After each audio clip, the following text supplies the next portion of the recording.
Goeiemôre, Dok Matt wat praat. Ek luister op die nuus. Nou sê hulle die sluise is oopgemaak by Vaalrivier en Vaaldam en oral moet die mense begin ontruim. Oral moet hulle net wegkom van die waterlyn af, want die water is so geweldig en dit gaan groot verwoesting saai as daar mense in die pad inkom.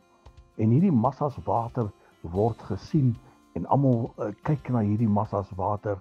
En terwyl ek so kyk toe, dink ek by myself, sal dit nie wonderlik wees as God se vloedreëns so in ons gemeentes inspoel nie.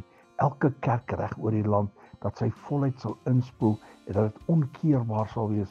Want sê die woord van die Here tog nie op in so baie duidelik nie, dat in die laaste dae gaan hy sy gees uitstort op alle vlees.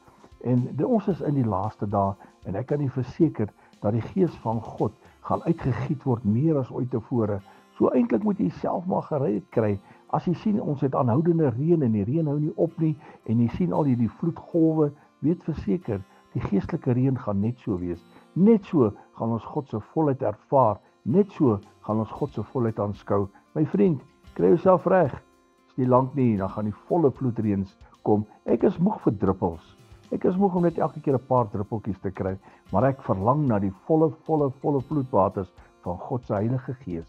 Herlewingsgroete.